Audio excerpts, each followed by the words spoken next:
Berpikir orang tasawuf gini, ini karena Pak Bima mesti gak pernah belajar tasawuf, karena belajarnya nyari uang gini, makanya ini tak ajari cari tasawuf.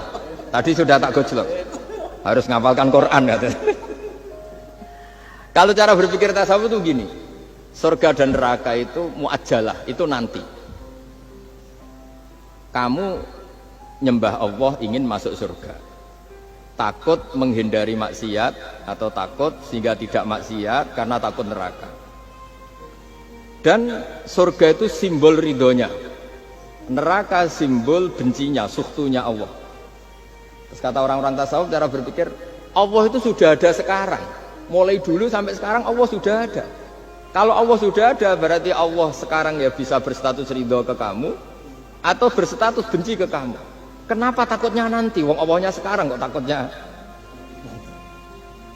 Ya sekarang juga, kamu harus amal tuh nakdan tuh kes.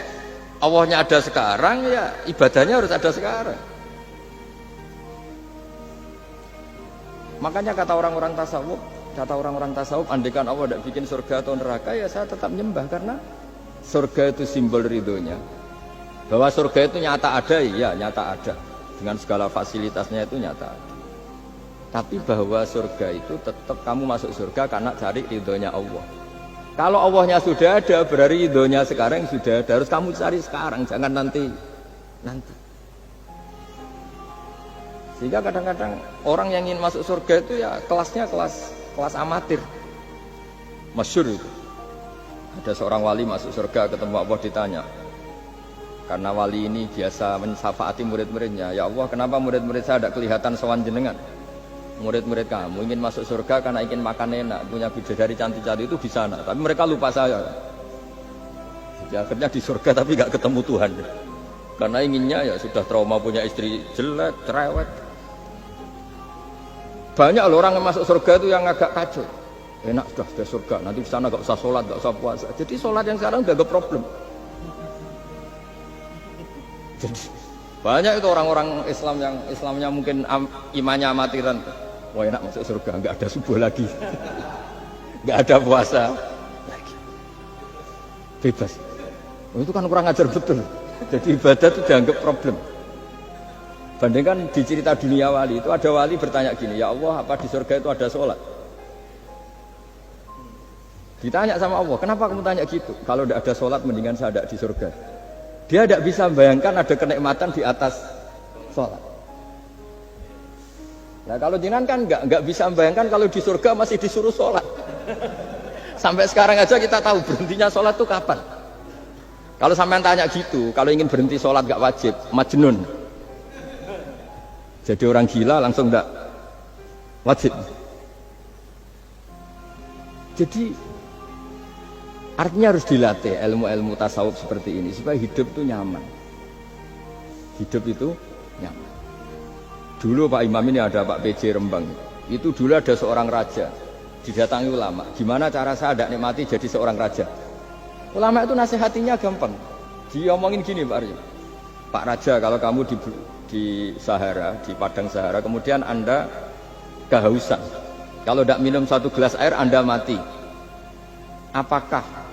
Terus kemudian yang punya air bilang gini, kamu tak kasih air, tapi syaratnya kerajaannya kasihkan saya. Kamu kasihkan apa milih mati? Wah ya milih dikasih air, mendingan nggak jadi raja tapi hidup. Terus la tafrah bimulkin la yusawi kak samain. Kamu jangan bangga dengan satu kekuasaan, dengan satu kerajaan yang nilainya sama dengan segelas air. Akhirnya dia terjadi raja yang soleh karena ternyata apa? La yusawi kak samain, tidak sama atau ya nilainya itu masih. Nah, kita yang rakyat yang tidak jabat, misalnya masyarakat, itu ya harus berpikir gitu. Orang nggak jadi bupati tetap hidup, nggak jadi pegawai BUMN tetap hidup. Tapi kalau nggak minum air itu mati. Dan rata-rata rakyat itu bisa minum air. Artinya apa? Kita dan mereka itu sama-sama punya nikmat yang pokok. Yaitu satu rumki, nikmat yang bisa mempertahankan kehidupan. Jadi nikmat selain itu tidak pokok. Sehingga orang itu bisa jadi wali. Jadi ini resep jadi wali. Jadi wali itu udah harus tirakat dalail, terus gak pernah makan nasi, itu enggak, itu keberatan. Jelas sebagai ibu anda nggak mau itu, mesti nggak mau itu, mesti nggak mau. Ya nggak mau, ya nggak bakat, jadi sudah pasti nggak mau. Karena ini saya tahu banyak tentang beliau. Pak Aryo itu bin Slamet, dulu abahnya itu ditobatkan Gusmi, dingertikan agama oleh Gusmi. Karena beliau ingin tetap mencintai Kiai, terus korbannya saya karena Gusmi meninggal, terus mahabbahnya diarahkan ke saya. Tapi saya berdoa supaya diarahkan ke banyak kiai lah, supaya saya tidak jadi objek sasaran ya. Nanti juga repot ini.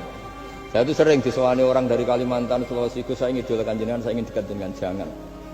Ya sudah lah, pakai kiai lokal di sana aja, jadi sampai tidak ganggu saya. Terus kiai lokal di sana juga tidak mahjub oleh saya, kata saya. Saya teruskan ya. Jadi dulu para raja itu dilatih oleh ulama, termasuk dilatih begitu. Kamu punya kamar 1000, kalau tidur per 5 menit ganti kamar. Karena eman sudah dibikin kok nggak dipakai. Nggak juga, punya kamar 1000 yang dipakai hanya satu. Ngapain punya 1000 yang dipakai hanya? Punya baju 1 lemari, yang dipakai hanya 1. Apa mentang-mentang bajunya 5 terus pakai rangkepan sampai 5. Punya mobil 5 yang dipakai ya 1. Jadi orang dulu itu dilatih sebegitu. Sehingga dulu itu tidak ada raja kecuali punya penasehat. Zaman belum Islam ada resi, kalau setelah Islam ada ulama. Sehingga mereka bisa menertawakan kerajaan. Maksudnya dianggap biasa. Ada seorang raja ditanya ulama, khas seorang raja itu apa? Merintah tidak bisa diperintah. Terus si ulama ini tiap pagi itu datang ke atas gunung, cari tempat paling tinggi terus mutolaah kitab. Setelah mutolaah kitab ya wasik ya, kayak saya kalau belajar ya asik. Ngalang-ngalain jagungan sama pegawai BUMN kalau saya sudah belajar. Terus dia bilang, enaknya apa jadi raja? Saya di sini nggak ada yang memerintahkan saya, berarti saya dengan raja sama. Dan kelebihan saya juga tidak ada yang ganggu. Kalau raja masih banyak yang ganggu. Artinya bisa mengolah. Kalau sekarang enggak. Banyak kiai yang melihat pejabat itu kayak gimana? Wong kok mulyane ngono, buka pintu aja nggak pernah.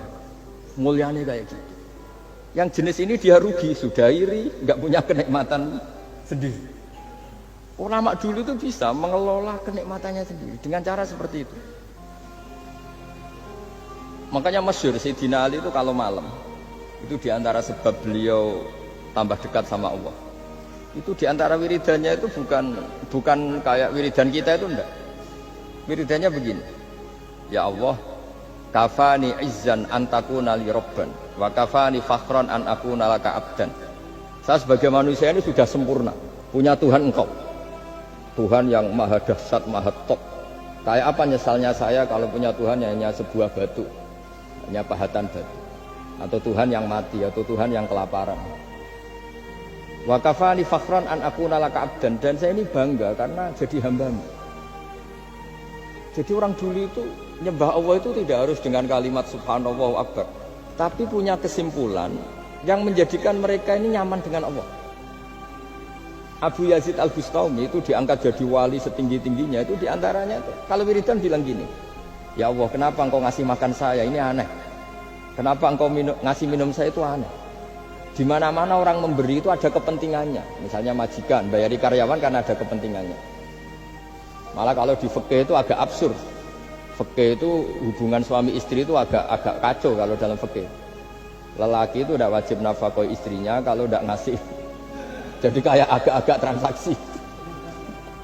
Dan istrinya punya hak nggak mau diajak kalau nggak dikasih nafkah. Jadi makanya dulu Mbah Mun itu kalau ngajar saya fikih itu ngajari wong perhitungan. Gitu. Maksudnya wong ambek bojo kok perhitungan. Tapi di mana-mana hubungannya orang itu begitu. Wong kenal kiai, nak orang meloro kiai diatur ngene iki ora marem. Singkat cerita Bu Yazid itu, ya Allah engkau zat yang luar biasa, engkau tidak butuh saya tapi ngasih saya. Ini fenomena aneh. Di mana-mana orang ngasih itu ada kepentingannya, apalagi pilkada. Wah itu tambah banyak.